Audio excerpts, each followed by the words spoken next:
audio recording. Peter Piper picked a pickles peppered Piper. What? How much wood could a woodchuck chuck if a woodchuck could chuck wood? Beautiful. You ready? Yeah, you're gonna try too. All right. You want me to count it down? Yeah, I kind of said. In 5, 4, 3, 2, 1. What's up, everybody? Welcome to the BFF podcast, a new venture that Franco and I are doing. I'm Brendan. I'm Franco. Franco, how do you feel? We are doing this also, we should note, live. I can look you in the eye, directly in the eye, and hold that eye contact for an uncomfortable amount of time.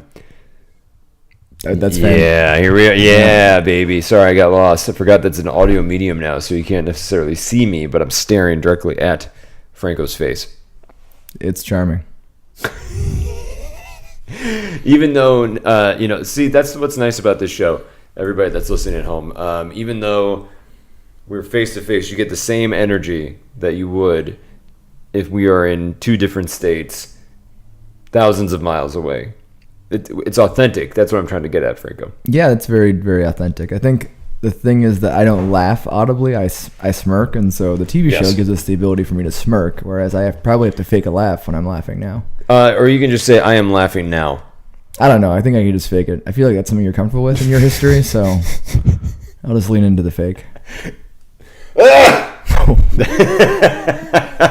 was a cough / sounded like a sneeze. Anyway, all right, let's talk about two big things that happened this weekend. One is we had the NFL draft, so we're going to dance around some of the picks, some of the ones that we questioned, some of the ones that maybe we're really enthusiastic about, and then we'll take some time to talk about Avengers Endgame. You and I sat down, saw it in IMAX by AMC, and I only know that because they advertised it twice before we actually watched the film, that we were in fact, yes, I did buy tickets to watch IMAX by AMC. Did you feel like you needed those two references up front that yes, we were in an IMAX theater, Franco? I don't think so. And honestly, the second reference was done in such a way that I was really excited for the movie it might be advertising, only to find out that it was advertising IMAX. Or I thought it was like a video game system. Same. Like, this was like the new Xbox 2, or whatever they're going to call it, Xbox Genesis or Black Soul. That's Terminator. Never mind. Black Soul? Why would you call this video game system Black Soul? If you believe Prince Harry, video games are stealing our youth's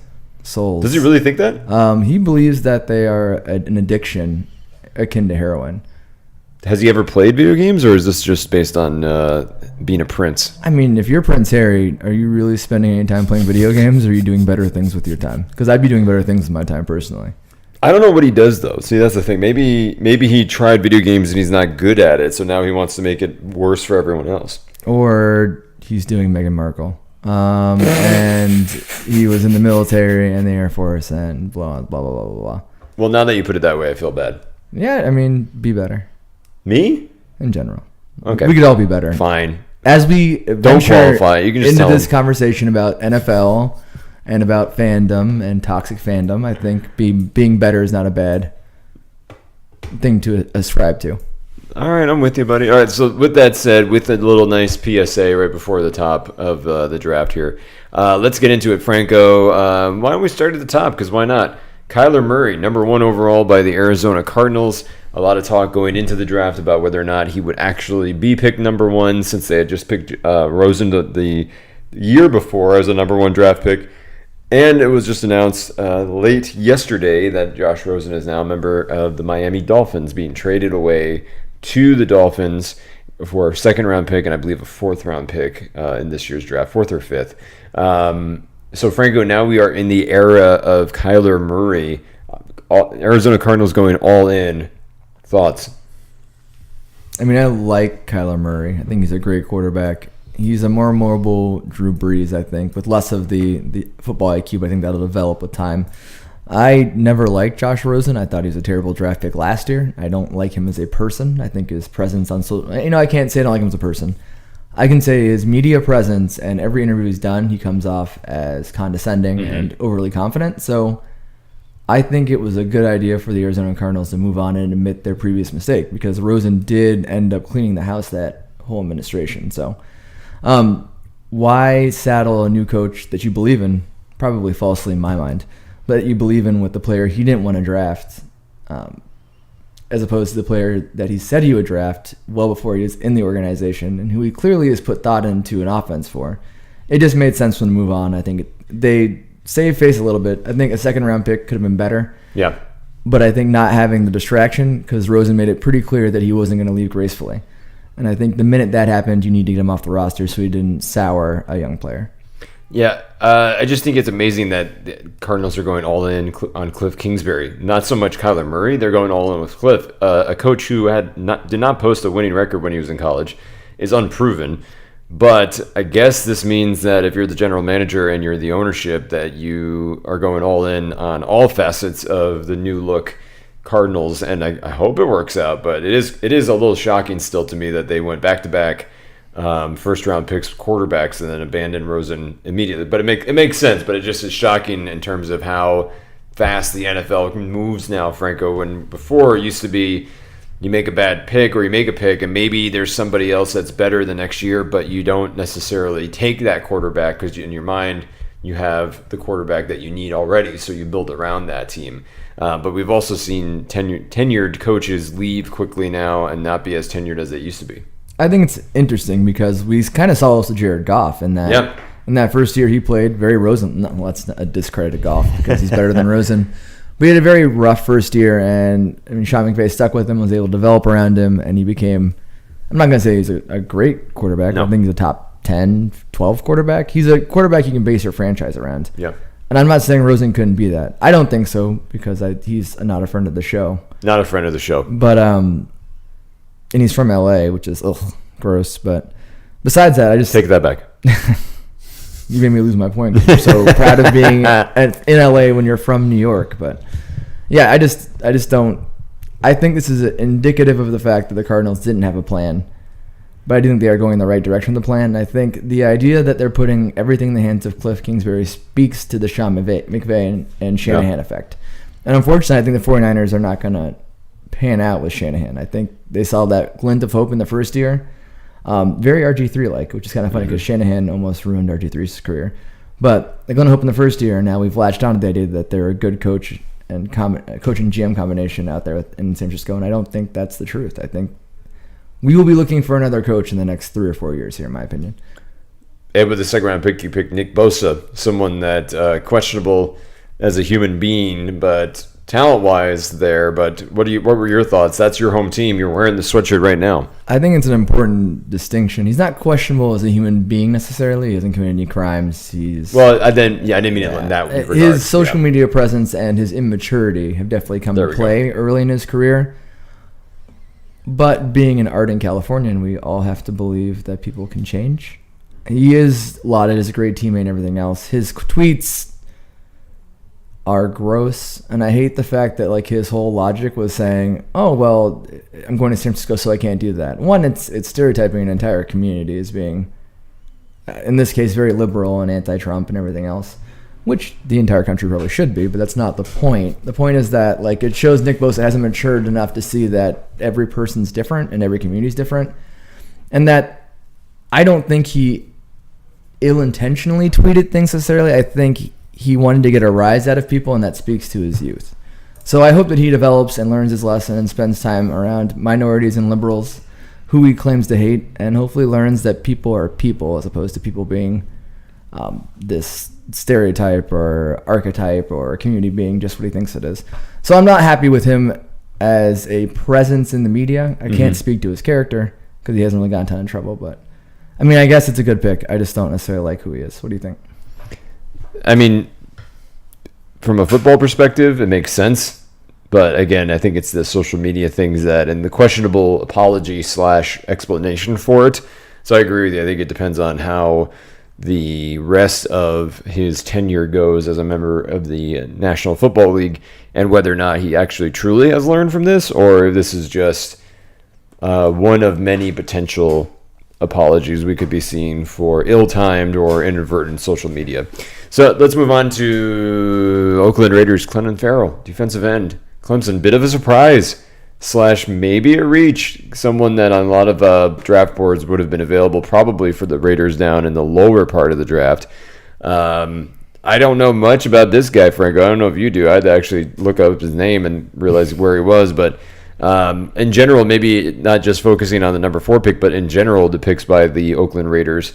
What were your thoughts about that team? A team that coming in, the rumor was they're going to shock and they might be trading around. They did that a little bit in the second and third rounds, but any thoughts about between Clelin Ferrell and then there was Jonathan Abram as well as Josh Jacobs, running back and safety, as well as defensive end. It's nice having a computer in front of me because I don't have to remember everything, but what were your thoughts in general about the Raiders, Franco? I think the number 4 pick speaks to the Raiders' way of doing things, and that I think they really bought into the idea that the Cardinals might not take Kyler Murray, and that Kyler Murray will fall to them. And I think they also thought that Williams from Alabama would fall to them, and this was, oh crap, here we are. No one's going to trade up for it. Let's make this pick because he's on our board. But coaches fall in love with players, and Gruden's famous for falling in love with the wrong players. This is the same guy that wholly endorsed Rosen in QB camp and hates Carr, even though Carr has been successful at some levels in the NFL. So I think this is an organization that's kind of leaderless, or not leaderless because they have a leader, unfortunately, and it's Gruden, but it's not led by football minds necessarily in the new school of thought, but rather the old school of thought. I do think their later picks showed a great deal of maneuvering, and I think the second and third pick they made, the running back and the defensive tackle, were better picks and really, or not defensive tackle, I'm sorry, defensive back, he's a safety. Abrams and Jacobs add to that roster and fit well, and I think that was really well done and really well traded. I just think the first pick was, I think it's the inexperience of that organization really shining through in a wasted opportunity. No, I agree. I mean, I wasn't thrilled. I'm a Raiders fan, so I wasn't like blown away by the draft. But I was pleasantly surprised that they didn't completely poop the bed, if you will. At least these are functional picks. At least they're not drawing the ear or, as we'll get to in a minute, some of the mocking within the NFL. So I think there's some room for hope, perhaps, but at least it's not a complete reach. At least we're not talking Coach Ditka in New Orleans Saints in 1999 trading away everything for Ricky Williams type bad. So we'll have to see how that goes. But the one pick that everybody panned, I want to get your reaction on, is New York Giants taking Daniel Jones, quarterback from Duke, with the number 6 overall pick. A lot of confused faces of Giants fans at the draft. Not the best quarterback by many folks' opinions on the board, and actually left on the board. What were your thoughts when you saw this pick come through, Franco? I was very surprised. I think the Giants had the opportunity to get some more draft capital and to help a team that's rebuilding and hopefully preserve the career of Saquon Barkley. Yeah. That's what's really missing here is that they drafted a very large piece who's a high-character person who can be the face of their franchise, but instead of necessarily helping him, they reach for a QB because that's what – I mean, it is their biggest need. Eli Manning's not going to be around forever. But this is a pick that could have waited and everything – and I think they're worried about Washington taking – this QB, but if they played attention to all the signs, Washington was very much in love with Haskins. Haskins is from that area, so it makes sense as a pick. I think Gettleman is an idiot, and I think I've thought that since he screwed over Steve Smith with the Panthers and all the other decisions he made. So I think it's not fair to judge Daniel Jones until we see him throw an NFL pass, because at the same time we had draft analysts 6 years ago saying Russell Wilson would never play in the NFL. Yeah. And that, I mean, geez, there's so many bad calls we've made. Every Browns quarterback in the interim was going to be a good quarterback. Right. If you remember correctly, after the Manziel draft, everybody was applauding the Browns for the coup they pulled. And no players in that draft are currently still on the roster because Agma got traded as well. So we can't judge the character of the player, whether he'll play well, but we can judge the fact that Gettleman did not take advantage of the opportunity to increase his draft position. And I think that's a fair assessment of it. So I hope the best for the young man. I think that's what we forget is that they're young men attached to this. And it's not fair to say Daniel Jones isn't going to be good or not good. I just think that Gettleman jumped the shark. Brandon just threw a commercial in that we will not mention or plug since we do not have any sponsors. It was just audio. You didn't. No one would have known it was a commercial, Franco, until you pointed it out. I'm honest, unlike Dave Gettleman. But what do you think of as a New Yorker, and theoretically a Giants fan, even though you've since pretended to be an LA fan? Hey, Truth be told, I was more of an Oakland Raiders fan than a Giants fan. Okay, well, tell us what you think of this pick. I don't like it. I think it's just kind of silly. I think that, I don't know. I mean, everybody knew that Eli was going to be retiring soon, or at the very least not functioning at the high level that he used to be, and he hasn't actually been functioning at a high level for 2 or 3 years, so it was a definite need. I just think it's not... I don't know. It's just not really an exciting pick either. It's just sort of a Duke quarterback. The New York Giants don't have a good history. I think they did pick a Duke quarterback one time in the 70s or 80s. It did not work out well. But I just think it's not an exciting pick. And to your point too, if you got Saquon Barkley, who could be transformative because you got rid of your transformative wide receiver, maybe build around him. Look at offensive line. Look at other wide receivers that maybe can help out or something like that. But to pick a quarterback that you kind of hope will do well because they got character, and that seems to be what Gettleman is pointing at, that doesn't really make anybody that's a fan of the team feel excited. No one goes to pay hundreds of dollars for a ticket to go, can't wait to see this guy's character on the field. So I think the talent needs to shine through, or else this is going to be a very, very long period of time for New York Giants fans and a very short tenure for Dave Gettleman. But overall, Franco, with the draft, any thoughts, anything else that we didn't touch that may have been surprising? I think the draft kind of unfolded the way we thought it would for the most part. I think players that deserve to go sooner did fall, and I think players that shouldn't have been drafted as early did get drafted. But that's true of any year. We won't really know the effects of this draft until 3 years from now. That's something I think we need to really understand as, I guess, analysts and fans, that we don't know what the answer is as we go forward here. Yeah, I think for me it's the same thing. It's like, we never know for sure what's going on at the end of the day, simply because sometimes people that are 7th-round picks end up playing at the level of a first-round pick, or you get busts that happen all throughout the first round. So I think it's a wait and see. It is fun, though. I think as long as people keep in mind the debate about this is fun to have. And again, like you mentioned, it's worth noting again that these are very young men, 18, 19, 20, 21, that, this is a lot of pressure already on their shoulders to produce. So I think hopefully that this isn't a career end for anybody right before they even get a chance to go on the field. But, the media doesn't help that.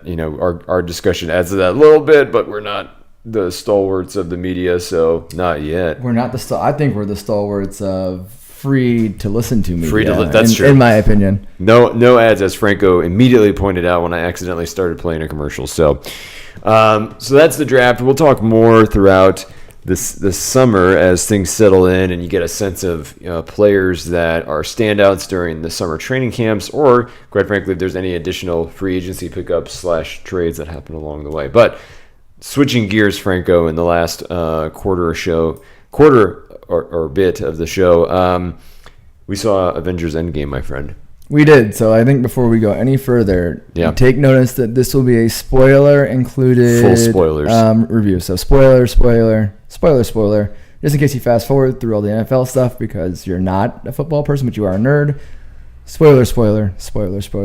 Woodchuck, spoiler. One more time. Pause for you to turn it off. Spoiler. Okay, I think everybody left the room, or at least turned it off. This movie's so massive, I don't even know where we begin to discuss it, but I think maybe why don't we start with maybe 2 of your highlights, Franco, from the film, and what did you really like the most about it? It's interesting because when you see with other fans, sometimes their opinion of the movie can characterize how you take moments. The action sequence I actually enjoyed most was Clint and Natasha on Vormir. Obviously, it said spoilers, so the decision of Natasha to sacrifice herself so Clint could be with his family despite all of the blood he has shed. And we kind of touched on this in Avengers 1 where Loki takes control of Clint and kind of says, why do you defend Natasha? Because Natasha has so much red in her ledger and you don't. And this is a big return to that, or callback, in that now Clint is the one with red in the ledger, Natasha chooses to believe in him and then sacrifices herself. I think that was a really cool moment for me, and I really, really enjoyed it. And then my second moment, I think, was the Cap sitting at the bench and having lived this life and been the mystery man that Peggy had married that no one really knew. At least that's the take I'm taking of it. But what were your 2 favorite moments? I think for me, I really enjoyed the time travel with Captain America, Iron Man, Hulk, and Ant-Man in New York. I thought they were fun callbacks because the Hulk character obviously transformed after the post-snap 5 years. And is not the same monster that we met in 2012, but the idea that he had to pretend and take his shirt off, and Bruce Banner saying this is gratuitous, and he's just lightly tapping on a taxi, and it was that part made me laugh, and I enjoyed just the general interaction between Captain America and Captain America 2012, sort of how far the series has come, which was interesting, especially even the callback of I could do this all day, and then he's like, yeah, I know. So I enjoyed that it was not just hitting the same emotional beats just to hit them. You know what I mean? It was nice that there was actually some additional depth. And actually, might be a surprising pick, but I really liked the very beginning of the film before the title, where it's just Clint with his family, and sort of the very, very subtle way that the family just disappears. And I think that was really, I like the way they did it. I thought it wasn't, I think after the noise and sort of the major fallout of the ending of Infinity War, this was sort of a nice, more localized, here's how it's affecting directly one of the characters that we've watched for the last 10 or so years on film. I enjoyed that part. No, I thought that was a great open. One, because it humanizes the snap, or the decimation, as they call it. Despite the fact decimation being a reference to the fact that you kill 1 in every 10, but let's not get into the semantics of it. Yeah. I think it gave like a human touch to it in that we've only seen heroes die, but now we saw people that were not combatants pass in the snap. Or not pass, but cease to exist, I suppose is the right way to say it. So I like that open a lot, and I think it gave reason for the family scenes in Age of Ultron, which people very often complain about when referring to that movie. And so now you see it come full circle and it has a point to it. I really enjoy that part of it. So it was a great open for me too. Yeah, and I think we got to see what I liked most about the film is that we even despite, and the big talk prior to the film release was it's 3 hours. It's 3 hours. Everybody get ready, it's 3 hours. It didn't feel like it was 3 hours to me. It went really quickly, and they didn't spend too much time in one location, which was helpful. I really enjoyed that everybody seemed to get a little bit of some character development and some time, which was lacking in the first 2 Avenger films. It felt like a lot of rush, and they would just save the individual growth for the characters within their own solo movies. But we sort of saw that trend move away a little bit, starting with Captain America Civil War, that was more of a blended Avengers 2.5, if you will, leading into Avengers Infinity War. So I liked how they did and set that up. And I liked all the secondary characters. Valkyrie gets her due for sure, which was great. And then we also got to see Korg again, which I loved, hanging out with Fat Thor, which was also, we can talk about that for a minute, because Fat Thor was hilarious, just drinking beer, being sad. Made sense for the character that he's not taking things well, that he didn't take out Thanos, although he did chop his head off in the beginning, which I did enjoying. Again, going back to the pace, I just felt like they got to things very quickly, which I wasn't upset about. It was just nice that they started to be like, once again, much like Infinity War, boom, here we go. Yeah, I think it played with the way you thought of the movie. Like, right, all the scenes we kind of saw in the previews were in the first half an hour of the film. I do like the Thor cutting off Thanos' head and kind of as walking away saying, I aim for the head this time, realizing that, had he just done that in the initial hammer throw. I mean, I think it speaks to the arc of character for Thor. And Kenneth Branagh's Thor, he's very arrogant, and that's really his downfall, and ends with him being thrown to earth and really starts all of this in the motion. I mean, it's easy to argue that Thor is the basis for the Avengers and that Thor's existence on Earth is what starts Nick Fury down this road of we need to have a system in place, the Avengers and everything else. I mean, they've retconned that since and said it happened in Captain Marvel, but that's a different story. If we're talking about just the traditional Avengers films, I think that's where it came from. And so, I mean, his greatest failure in not cutting off Thanos' head is the need to get that final quip to say, I told you I'd kill you. And so that arrogance is what cost the world everything. And so having him be remorseful about it and not be his lovable self, I think was a great effect, and also it gave the movie a bit of levity, and I think Marvel owes the Big Lebowski some royalty checks for the characterization. Speaking of characterization, I once again I really like Josh Brolin's performance as Thanos. I thought it was good. I enjoyed that he was a smart villain. It wasn't like he was confused about what was going on with the time travel, which would make sense for the character. He's from space. He's also been around the universe. So him figuring out very quickly that, oh, I've already won, and now they're trying to undo it. I like that. I also liked, again, each trip back in time was a callback to the 10 years of films that everybody's watched. So whether that was the army base with Captain America and Tony Stark, or that was the New York, like we mentioned, or that was Peter Quill singing, and then having Gamora and War Machine just sort of watch it without the music, which was really funny. I enjoyed that part where they're just staring at him singing to himself. But again, an iconic opening scene from Guardians that people love because of the music. But when you take it away and Peter Quill's just singing by himself, not as good. But no, I liked it, and I kind of like where the movie sets the table for the next phase. So let's talk a little bit about that in the last couple minutes we've got. I mean, we can talk about it and then kind of end what we will call the AMP show and then continue on a little longer if you like. Yeah. The next phase, I like that they didn't set the table for the next phase too much. I think having the film end on its own right and like be the culmination of 11 years without having to tie in the mutants and everything else is really fantastic. But I think we can probably do a little speculation here. So we did see a couple of very honest ties. So we saw Anthony Mackie becoming Falcon, Captain America, which I think is, at the time I was kind of like, I kind of want Bucky to have it because I want Falcon to be his own hero, the Falcon. But I accept that it's a better move and that Mackie really makes sense as the tie-in character because Winter Soldier is also positioned to be the White Wolf in the Black Panther series. So we all know we can't have a minority hero without some sort of white man here to save them. So I guess I prefer to be Bucky because at least I like the character and I like Sebastian Stan. But I do think one of the things people really missed is the whole point of the Tilda Swinton scene in my mind of having her pluck the time stone away and say like this creates this whole other bump. So return the time stone. I think that's setting the table for Captain to eventually return the time stones. But of course that sets a mechanism of, yes, he returned the time stone, but here's a bump in that magic yellow rope. And this is what creates the advent of the Fantastic Four or the mutants or something like that, where that's how we explain the Fox universe somehow becoming part of this or either existing separate from this and being one of the offshoots. I'm actually, and this is probably not a popular opinion, of the opinion that I would actually like them to be in a separate universe and then have a huge tie over, kind of tie them in, but not permanently. But just one man's thoughts. What do you think about setting the table? I like that, I think, the main piece was that Tony Stark dies. So Tony Stark is dead. Iron Man is dead. At least it is Iron Man as Tony Stark is dead. So I think that's, I appreciated that there was some finality to that, as also Captain America got a good send-off as being able to, live a life that Tony taught him. I thought they've always been the two they focus on in this entire 10-year history. Thor in space, I'm all for. So I enjoyed that he got a little bit of a spin-off into the Guardians. So it seems like Guardians of the Galaxy 3, whenever we do get to see it, will actually be featuring Thor, which I thought was really cool.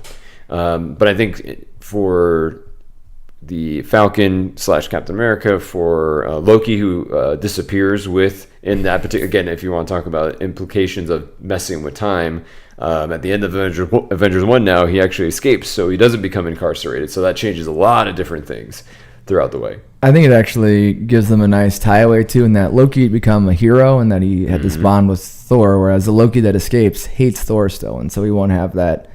I think he'll be able to be a villain again down the line instead of being the kind of anti-hero Loki that he's become. Right. So that's my take on that. But let's wrap the AMP show here, then we'll finish off the rest of the Avengers. So if you're watching this on AMP Premiere with still pictures of Brendan's eye face, I'll make sure they're horrible pictures. For the BFF show on AMP, I'm Franco. And I'm Brendan. Peace. Okay, anyway, back to the show. Yeah, back to the show. So if you're listening online, nothing changed. Yeah. So I think, the other issue, not issue, but I think what's I enjoyed a lot about what was happening was that it does kind of open up Captain Marvel a little bit. It gives a little bit of breathing room to Spider-Man because you don't have to deal with you have to deal with the Tony Stark, and it sounds like from what Kevin Feige said, who's in charge of this whole thing for Marvel Studios, that the true ending of this phase is Spider-Man Far From Home, where you get a bit of a epilogue to what the events in Infinity War and Endgame with the Spider-Man solo story, and then after Far From Home comes out in July, then they're going to announce what the next films are, or at least they'll announce the slate, which may include some clues as to where they go with it. So here's I just thought of this as we sat here, but here's my blow your mind or stupid theory, I suppose. But given that we had a conversation at breakfast this morning about how Spider-Man never really has an Uncle Ben, or we allude to it, we don't actually acknowledge it. I think what they've done here is very interestingly set up a situation where Tony Stark will serve as Spider-Man's Uncle Ben, like the moral compass as he moves forward here. That with great power comes responsibility. What better illusion is there than being the man you idolized and was a surrogate father to you? And we even see Tony staring listfully at the picture of them, and that's one of the reasons he decides to act in this situation. I think almost Tony Stark fills the Uncle Ben role here a little bit. I think that's poetic, and I think that's a really smart way to kind of get Spider-Man that moral compass that some people would say that he's missing. I don't think he is, but some people say that it is. So now Tony Stark essentially becomes Uncle Ben, and that's the callback now for that character. Right. But what do you think about that? No, I like that. And I think, we talked a little bit too, like maybe, a way to keep Robert Downey Jr. in the series is to have him be the voice of the AI computer, which I thought would be really cool. Yeah. So I think that I think fortunately the movie served and landed for me because it put a nice ending to 10 years of films that we've saw, plus gave breathing room to other characters that I hope we get to see more, like, Valkyrie, Thor in space, Spider-Man for sure.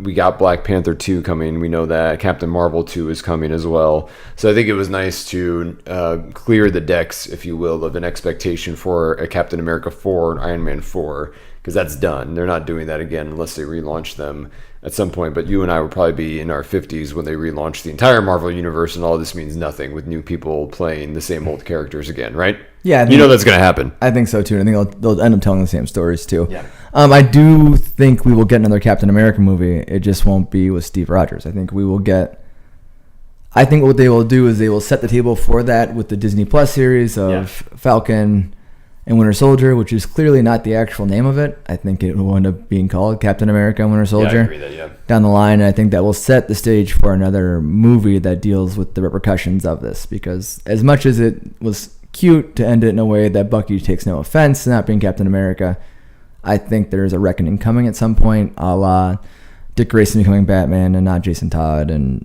not Damian Wayne. In the DC universe, I think we do see that echo a little bit with a little bit of buddy cop, but also conflict there. Yeah, and I think, the comics do highlight, even though Winter Soldier was Captain America, he had to take off the mantle of Captain America because of his past, so that might happen again. Maybe it's just Falcon going after Winter Soldier. And then we also have the Red Skull, who it's questionable where Red Skull winds up after he's given the Soul Stone away for the second time. So I think we have to see, does he stay there? Does he not stay there now that the stones are destroyed? So I think that could be a fun plot thread to figure out what the next Captain America villain may be. Yeah, I think that's going to be fascinating. I do think Captain America is going to be much, much later in the Phase 4 suite. If we get one, I'm not sure we do. I do think down the line we'll get a new Iron Man that is not Iron Man. I just don't know what that looks like, and I think that's not in the immediate future necessarily. No, I don't think we need it, honestly. I mean, I'm good. Are you? I'm good with it, and I think hopefully we say goodbye to Gwyneth Paltrow. Not that I don't enjoy parts the character. I just don't necessarily think that she adds a ton to the universe. So hopefully this is the end of that, and they kind of let her right off in the sunset as the character she played and said goodbye to Tony. And then, we still have Don Cheadle to step in as kind of the Iron Man in the new Avengers, or as the kind of the elder statesman or voice to the hopefully when they do a new Avengers, what it'll be. Anything else, Franco, we talked about that you want to mention for Endgame? I'm just curious what... We'll give you two instances here. What didn't you like about the movie, or what disappointed you? I don't know if there was any... I don't know. I wasn't outright disappointed. I think maybe what you liked about Hawkeye and Scarlett Johansson, I just didn't feel like as invested in that moment. So I think that was more of a... It's not that I necessarily didn't like it and I hated it. It was more I wasn't as into it as I think they wanted you to be into it. Just because I don't think that Black Widow's character was given the proper development in the previous film. She was more eye candy in the beginning, so I felt like that wasn't really an earned ending per se. That was just my opinion, though. Yeah, I do think it was a rushed arc. The way I feel about it, I think the beauty of Marvel films is that every person connects with different characters. So obviously Black Panther is an amazing film and everybody should love it and connect with that character because in all rights, heroism and virtue and being an amazing character should transcend socioeconomics and racial divides, but let's not be stupid. We live in America. So there are people that don't enjoy Black Panther and don't ever get into that character. There are people that don't enjoy Robert Downey Jr. because he's a womanizer and he's condescending, and they love. And so there's for every person that sees that movie, I think there's a buy-in that's different for each person. So just because it didn't hit with you or someone it doesn't mean that it's not a hit with somebody else. And I think that's how I experienced it. Whereas the Tony Stark scene, while poetic, missed the mark for me a little bit. I really appreciate Tony Stark. I loved the fact that they ended the first movie with I Am Iron Man and ended this movie and his death scene with I Am Iron Man. But you have this fleshed out actor who's amazing and has played these dramatic tones for, what an emotional journey to have him meet his dad and kind of like learn about fatherhood in that moment. Mm-hmm. How do you not let him in his dying moment get that moment with Pepper and have more than just a video that he filmed before? Like, I just wanted some sort of acknowledgement or some room for Tony Stark and, by, I guess, inference, Robert Downey Jr. to breathe in the final moments of that role. And I don't think we got that. So that's one thing I didn't necessarily like. All right. But I think ultimately you and I both agreed that it wasn't like we walked out saying, that was terrible or this is a bad film. It's not. I think I can safely say that we both loved it. We both had a good time at it. So we recommend it. Yeah, I wholeheartedly recommend it. I think it's my favorite film of the year by a long shot. It was so beautifully done. It's easy to nitpick and say things don't make sense. And there were some plot holes that will haunt me till the end of eternity. But at the same time, it really was the emotional payoff. And they could have really, really botched this. Yeah. And there were a couple moments in the film where they almost ventured into that campy area. Luckily, they pulled up and kept them short. So, you kind of saw what it could have been had a not deft director took control of it. So I really appreciated the fact that they handled it beautifully. They tied a lot of things closed that made no sense previously in the films and probably didn't make sense really, but the Russos and the writers were able to kind of make sense of it. And so it did a really good job homaging a ton of comic stuff. I think it cleaned up the continuity and the universe in a way that makes sense. And then it kind of pooped all over time travel and films, which I think was fantastic as well. So I best movie of the year for me. I think it's one of the greatest comic book movies ever made. I think I'm pretty comfortable in saying that. And I'm not saying that as in that stands alone. I think you can't separate this from everything that's happened. I think that's the really great part about it. It's the first time in history where you can't. Usually you can separate a sequel from the original. And Spider-Man 2 is a great example of this. People say it's the greatest superhero film of all time, and it can stand on its own. This movie can't. I don't think you can see this movie without seeing the first, so you can't judge it in that way. But as a capsule, Endgame 1 and Endgame 2, or whatever way you want to describe it, I think it's probably the greatest comic book achievement of all time. It really captured on film what comics are to comic book fans. Most definitely. So I think that's why I give it the best comic movie of all time. And shout out Benedict Cumberbatch for not having a lot of lines, but I really, really enjoyed when he slowly raised his index finger to let Tony know that this is it. It was a nice callback to the moment, where he's going through and there's a 1 in a billion possibility where this works. And then even Tony tries to tell him, is this it? And he's like, if I tell you, then it may not, you won't do it or it won't happen. So I think that when right at the ending of the film, when you think Tony's done and he just gets that one very slight hand gesture from Doctor Strange that points to 1, then he kind of gets that extra boost, I think, to go through. I like that part. No, I think it was brilliant. And it really, really cleans up the idea of why couldn't Doctor Strange hold on to the Time Stone and basically do the Dormammu thing with Thanos? And it's because, Tony Stark living is literally the only way, again, in continuity, not logic, the only way that this could end in his in the time jumps. So it has to be Tony Stark in that moment. So he has to say Tony Stark despite seeming like it ends everything. So I think that was really great. And I think it closed, again, it's all about closing plot holes that existed before this. And so it was a beautiful way to tie that all together. Cool. What did you learn, Franco?